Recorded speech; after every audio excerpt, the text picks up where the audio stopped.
जय गुरुदेव। लंबा मार्ग दूर घर, बिकट पंथ बहुमार। कहो संत क्यों पाइए, दुर्लभ हरि दीदार।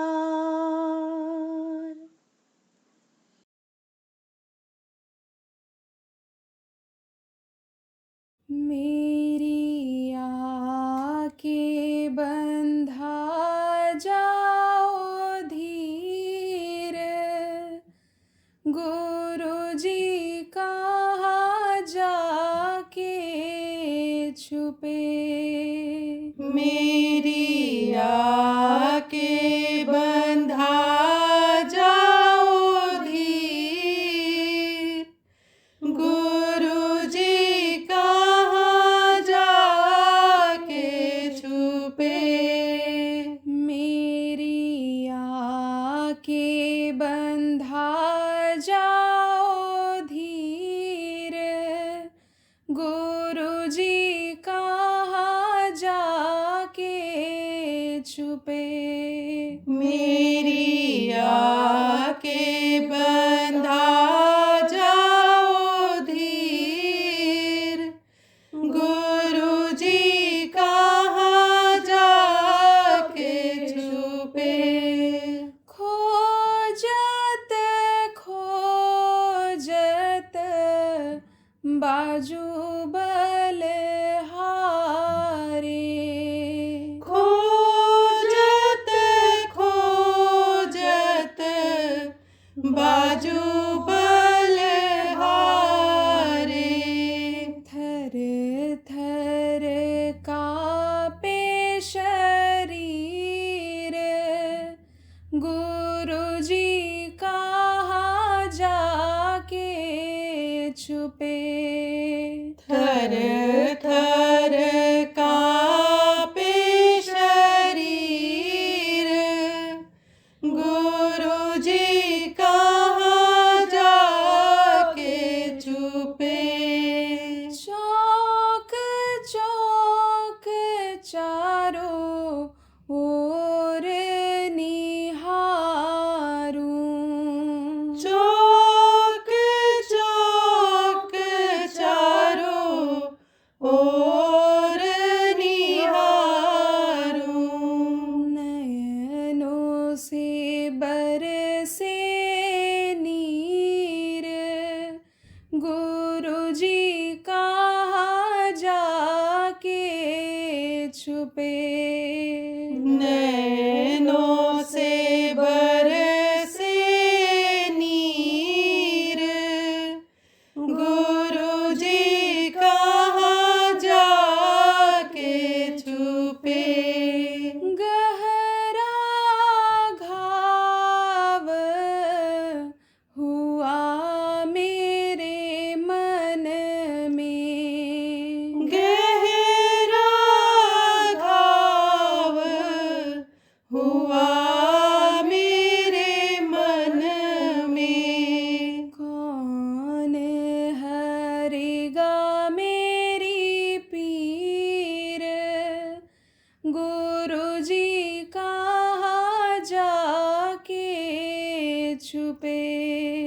कौन हरेगा मेरी पीर, गुरु जी कहाँ जाके छुपे।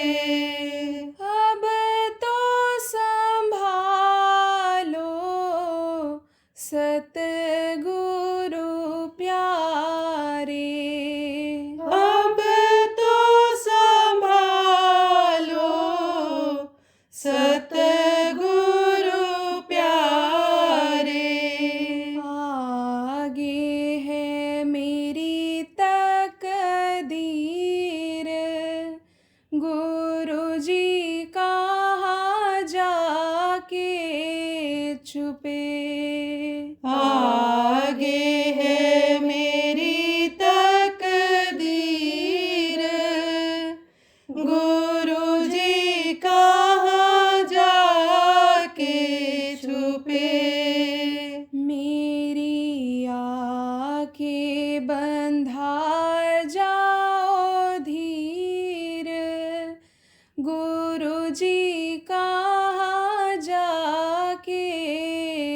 छुपे।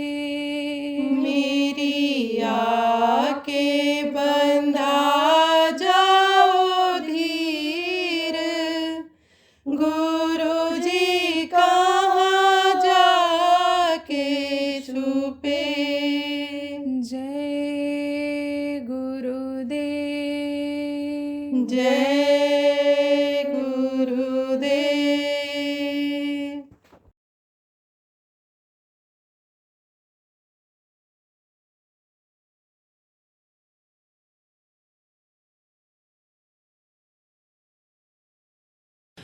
एक घड़ा खरीदते हैं तो उसको ठोंक बजा करके देखते हैं कि कहीं अब फूटा तो नहीं है। जब टनाटन आवाज आती है तब वो फूटा नहीं होता है, और कहीं भर की आवाज आ गई तो समझ लो कहीं न कहीं वो क्रैक होगा, वो कहीं न कहीं वो चिटका हुआ होगा, कहीं न कहीं दरार होगी। तो जब घड़ा को ठोक बजा के करते हैं तो जीवन का साथी जब बनाते हैं, यानी जिनके हाथ में अपनी जीवन की डोर दे देते हैं, जाहि विधि राखे गुरु वाही विधि रहिए, छाड़िए न हिम्मत बिसारिया न नाम को, तो ठोक बजा करके गुरु बनाना चाहिए। लेकिन संतों ने यह भी कहा है कि जब गुरु बना लो तब गुरु को सर्वस्व अर्पित कर दो। फरोख्त माने क्या होता है? बेचना। तब अपने को बेचने का मतलब ये नहीं है कि जैसे रुपया लेकर के बेच दिया जाता है कोई चीज। मतलब यह है कि तन मन धन संतन को सर्वस्व, ये आरती गाते हैं ना, ओम जय जगदीश हरे, ओम जय जगदीश हरे। तो आप ये समझो कि उनको अपना मान लेना चाहिए, अपना सब कुछ समझो कि उनके सुपुर्द कर देना चाहिए। हालांकि गुरु लेते नहीं है कुछ। संत न भूखा तेरे धन का, उनके तो धन है नाम रतन का, पर तेरे धन से कुछ काम करावें, भूखे दुखे को खिलवावें। लेकिन आप ये समझो प्रेमियों कि समर्पित कर देना चाहिए। तो जिसको समर्पित करना है अपने तन मन धन को, जो भी है उसके पास, कि अब आप ही के बच्चे हैं, आप जो दोगे के खाएंगे खिलाएंगे, आप जैसा रखोगे इनको रखेंगे। हम भी आपके बच्चे हैं, हमारे आश्रित बच्चे हैं, सब बच्चे हैं। उनको जब आप ऐसा भाव रख करके गुरु आप बनाओगे तब आपको विश्वास होगा, और नहीं तो आप विश्वास के साथ साधना नहीं करोगे, गुरु के वचन को भूल जाओगे। तो एक बार विश्वास जमा और साधना किया, मन लगा और कुछ अंदर में दया हो गई, और फिर उसके बाद बीच में बंद कर दिया, तब अभाव आने लगता है गुरु के प्रति। यही मन ये सोचने लग जाता है, यही माया, अंदर की झीनी माया ये फुरना पैदा कर देती है कि अरे गुरु मदद नहीं कर रहे हैं। शुरू में गुरु की दया हुई, मदद किया, अब गुरु मदद नहीं कर रहे हैं। तो कहते हैं कि कहावत है ना कि नाचन न जाने आंगन टेढ़ा, ये कहावत है। वहाँ कह रहे थे कि बताओ कि नाच कौन कौन लोग कर लेते हो, नाच लेते हो कौन लोग? तो उसने तो कह दिया हम नाच लेते हैं। अब ये हुक्म हो गया राजा का कि नाच करके सब लोग दिखावें। तो जब नाचने लगे और लोग तो नाच करके दिखा दिए। अब ये तो कुछ जानता था नहीं, तो इसने कह दिया कि हम जानते हैं, बहुत बढ़िया नाच जानते हैं। अब जब नाचने लगा तो नाच न पावे तो पाए हम क्या नाचें इसमें, यह तो जगह ही टेढ़ी है, हमारे लिए तो बहुत बड़ी जगह होनी चाहिए, चौकोर होना चाहिए, ये थोड़ा टेढ़ा है। तो कहते नाचन न जाने आंगन टेढ़ा। गलती तो अपनी रहती है और दोष गुरु को देते हैं। इसलिए प्रेमियों सब मिला करके ये बात समझो कि बराबर अभ्यास करते रहना है, अभ्यास नहीं छोड़ना है। हमने देखा गुरु महाराज पूरे थे, कोई कमी नहीं थी गुरु महाराज में। ये हमने हर तरफ से देख लिया, अंदाज लिया। लेकिन गुरु महाराज भी ध्यान लगाते थे। गुरु महाराज भी कभी कभी मैं जब कुटिया में उनके जाता था, देखता था, तो भजन पर बैठे रहते थे। सुमिरन भी गुरु महाराज करते थे प्रेमियों। दादा गुरु भी सुमिरन करते थे। दादा गुरु से एक आदमी ने पूछा, अब आपको सुमिरन करने की क्या जरूरत है? एक भगत ने उनसे पूछा था। उन्होंने कहा, भाई जिसके देश में है उसका भी नाम लेने में, जिसकी यह व्यवस्था है उसका भी नाम लेने में क्या दिक्कत है? उनको याद करने में क्या दिक्कत है?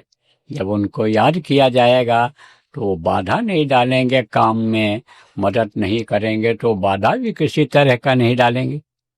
तो प्रेमियों, बराबर करने की जरूरत है।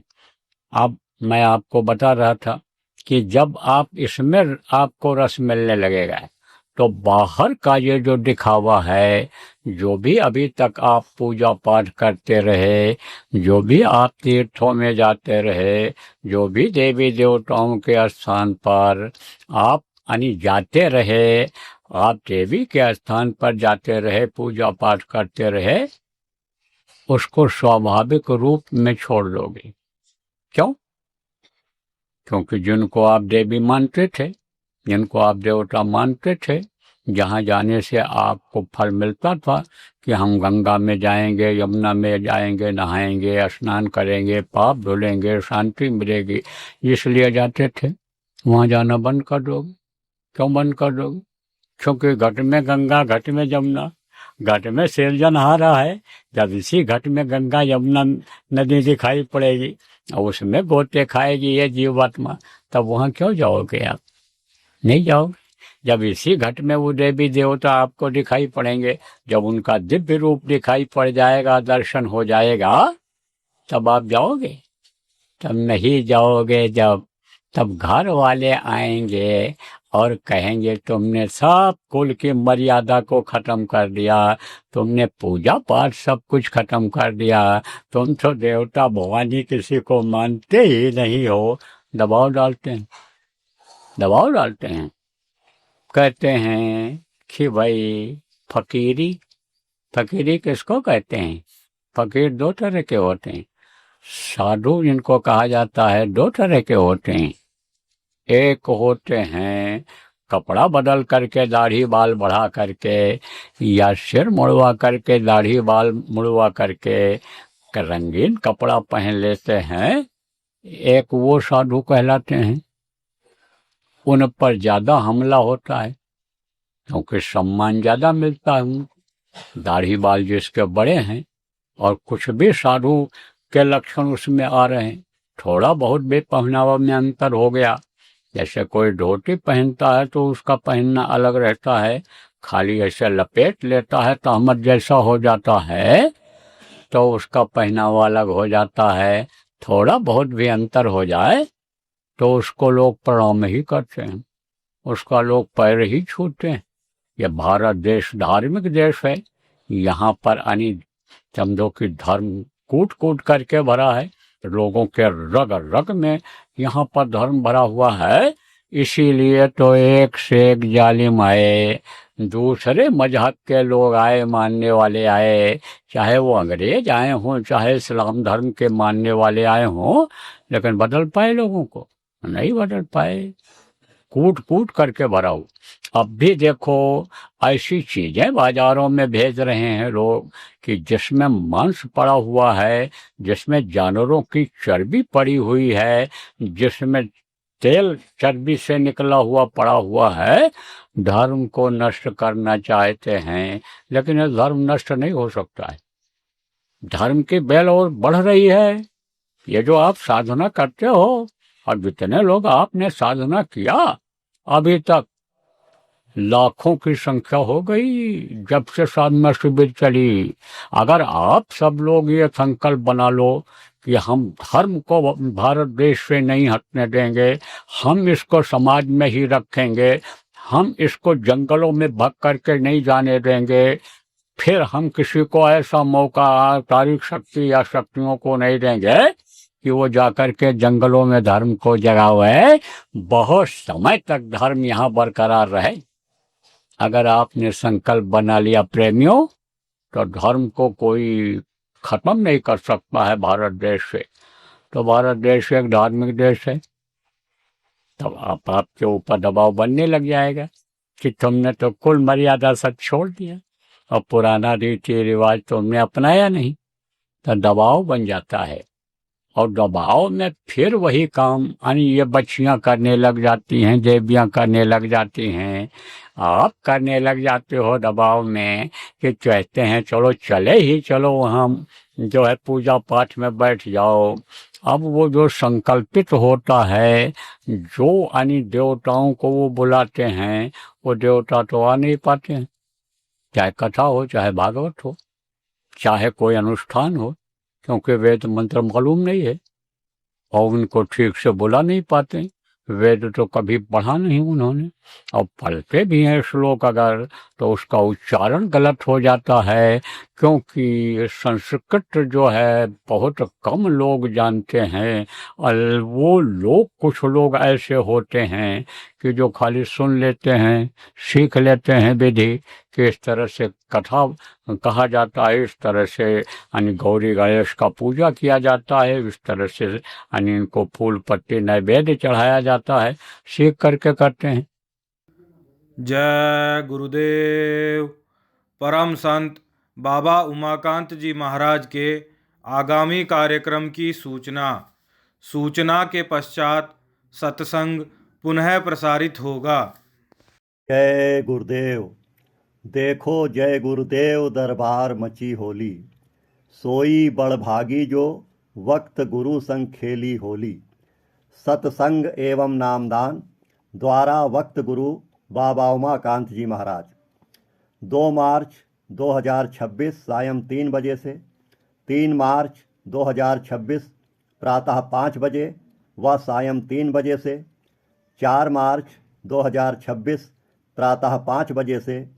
स्थान बाबा उमाकांत जी महाराज आश्रम, जय गुरुदेव नगर, निकट इटिया थोक, बलरामपुर रोड, जिला गोंडा, उत्तर प्रदेश।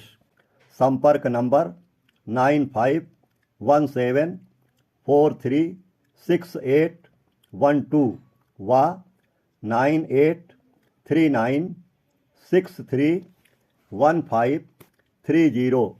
जय गुरुदेव। तब देवता आ नहीं पाते हैं। तो देवता जब नहीं आते हैं, तो जो भी प्रसाद चढ़ता है वो कौन खाते हैं? जो देवता को चढ़ाया जाता है कि 17 अन्य तत्वों के शरीर में, लिंग शरीर में जो रहते हैं, उनका भोजन जो कराया जाता है, वही 17 तत्वों के जो प्रेत आत्माओं का शरीर होता है, वे आत्माएं खा लेती हैं, तो जूठा हो जाता है। तो अब आप ये समझो कि जूठा अगर किसी का खाओगे तो उसका असर आएगा। इसलिए जब तो जूठा परमार्थियों को खाना चाहिए किसी का, या ना जूठा देना चाहिए। तो आप ये समझो कि जब जूठा खाओगे उनका, तो फट से बुद्धि बदल जाएगी और फिर वो उसी तरफ खींच ले जाएंगे और फिर वहीं आना जाना शुरू हो जाएगा। फिर वही गुड़िया गुड्डा का खेल खेलने लग जाओगे बच्चियों और बच्चियों। इसलिए होशियार रहने की जरूरत है कि जब असली पति के मिलने का रास्ता मिल गया, रास्ते पर चलने लग गए और विश्वास हो गया कि हम इस रास्ते पर चलेंगे और मंजिल तक पहुंच जाएंगे, तब डिगमगाने की जरूरत नहीं है। विश्वास कैसे होता है यह भी आपको बता दें। जैसे आपको यहाँ से रेलवे स्टेशन उज्जैन जाना है, अब आपने रास्ता पूछा, अब मैंने आपको बताया कि देखो ये आश्रम का गेट है, आश्रम के गेट से आप सीधे जाओगे, बाएं हाथ की तरफ मुड़ जाना, बाबा जय गुरुदेव चौराहा मिलेगा, उससे आप दाहिनी तरफ मुड़ जाना और फिर ये पुलिया मिलेगी, ये बाजार मिलेगा, ये आश्रम मिलेगा, ये बोर्ड लगा हुआ मिलेगा, ये आपको आगे चलोगे तो ट्रांसफार्मर लगा हुआ मिलेगा, सब्जी मंडी मिलेगी, ये पुल बना रहेगा, बहुत सारी बातें। जब आप चलोगे तो आपको मिलेंगी, दिखाई पड़ेंगी, तो विश्वास हो जाएगा कि अब हम सही रास्ते पर जा रहे हैं और मंजिल तक पहुंच जाएंगे। तो विश्वास कब होता है? जब कुछ अनुभव हो जाता है, थोड़ा बहुत भी अनुभव हो जाता है तो विश्वास हो जाता है। तो ये विश्वास आपका न डिगमिगा जाए, जो झीनी माया है फुर्ना पैदा करके और आपको फिर वहीं पहुंचा दे। तो एक फकीर ऐसे होते हैं, एक साधु ऐसे होते हैं जो गृहस्थ आश्रम में रहते हैं, वो जल्दी लुटते भी नहीं हैं। नहीं तो ये जो मान सम्मान के चक्कर में आ जाते हैं, वो झूठ बोलते हैं, वो सम्मान ज़्यादा चाहते हैं और सम्मान से सम्मान बढ़ाना चाहते हैं, वो धन की भी इच्छा कर लेते हैं। तो ये सम्मान का भूत सवार हो जाता है, धन का लालच बढ़ जाता है, और जब बगैर मेहनत की कमाई का पैसा आने लगता है, तब आप तो समझो खान पान बिगड़ जाता है और चरित्र गिर जाता है। तब ये माया उधर ले जाती है, यही झीनी माया पैदा कर देती है, फुर्ना पैदा कर देती है। और एक भी आदत अगर हुई वैसी, तो ये जो समाज के लोग हैं पता लगाते रहते हैं कि भाई पैसे वाले लोग कौन हैं और किसके अंदर ये हल्की फुल्की आदत है, उससे दोस्ती कर लेते हैं।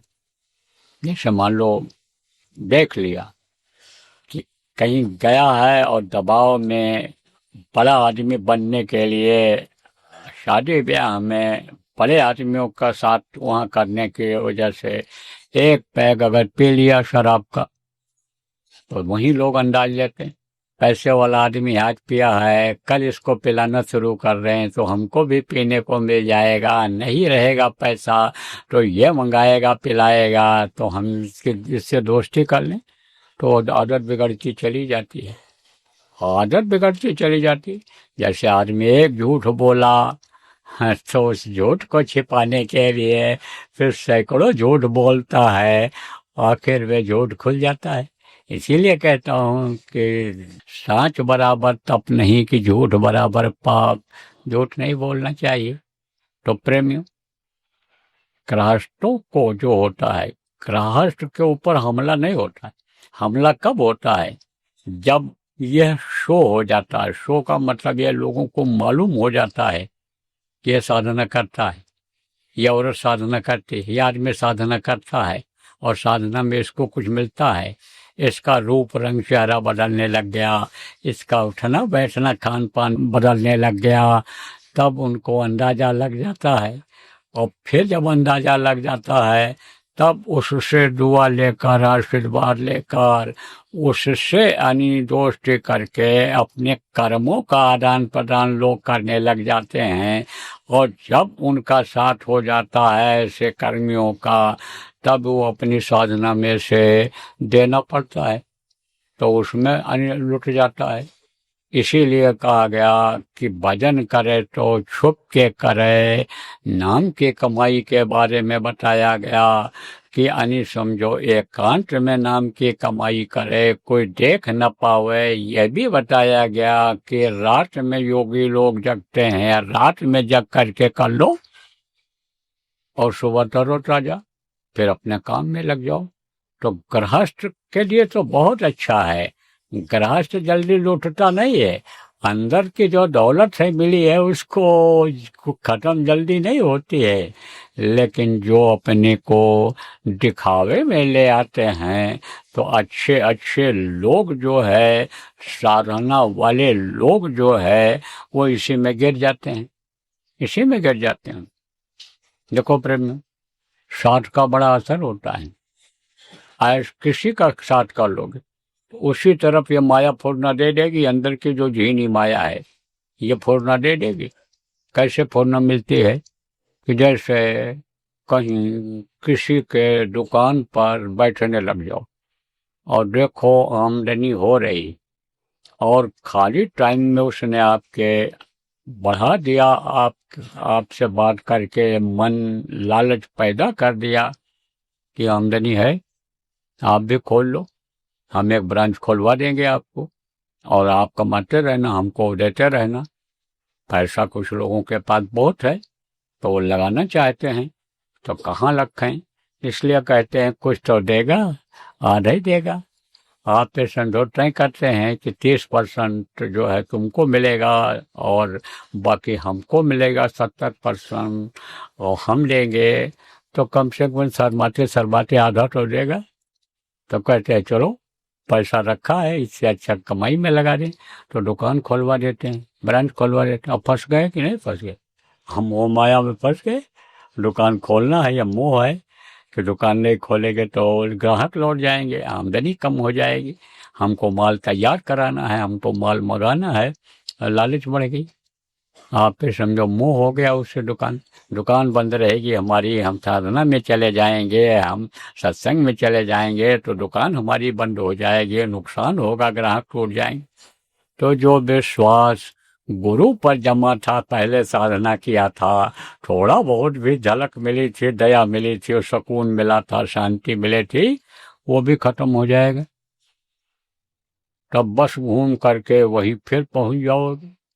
वही दिन आने लग जाएंगे आपके जो संकेत देते हैं कि जीवन का एक एक क्षण खत्म होता चला जा रहा है, और जब अनेक उम्र ढलेगी, बुढ़ापा आएगी, कुछ कर नहीं पाओगे, बस धीरे धीरे बुढ़ापा आ जाती है।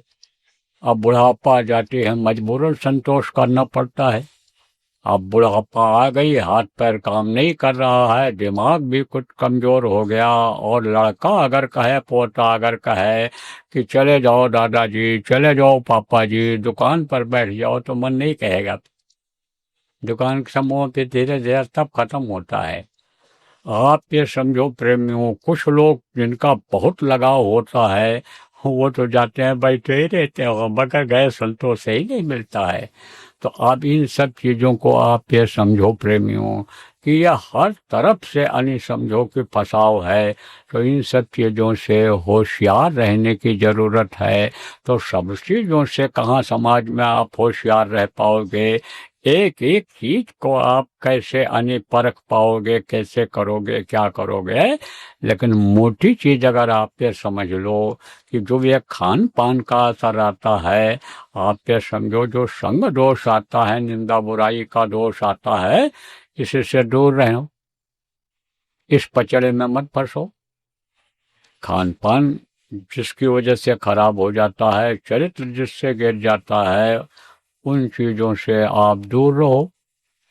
आप लक्ष्य बनाओ कि हम कमाएंगे, खाएंगे, शरीर को चलाएंगे, शरीर को ढकने का, कपड़े का इंतजाम कर लेंगे, बरसात गर्मी से बचने के लिए मकान बना लेंगे, हमारे जो आश्रित हैं, माता पिता हैं, हमारे जो सास ससुर हैं, बच्चियों उनकी सेवा करेंगे, माता पिता की सेवा करेंगे, बच्चे हैं, पति हैं तो उनकी सेवा करेंगे, पत्नी है तो उसकी देख रेख करेंगे।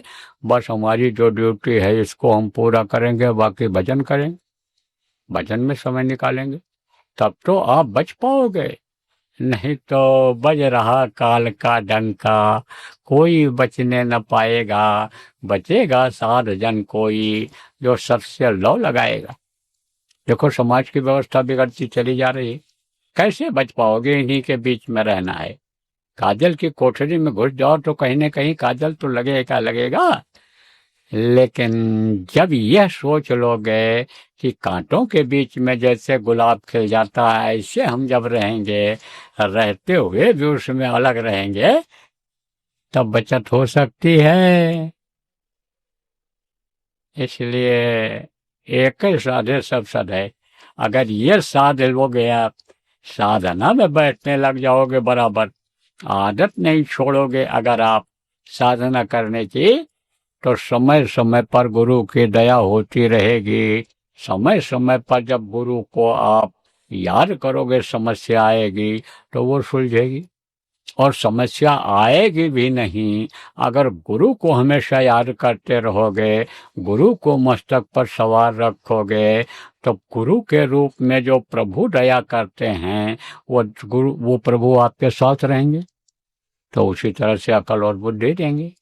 इसलिए प्रेमियों, ये जो जरूरी कुछ बातें मेरी समझ में आई, ये आपको बता दिया है।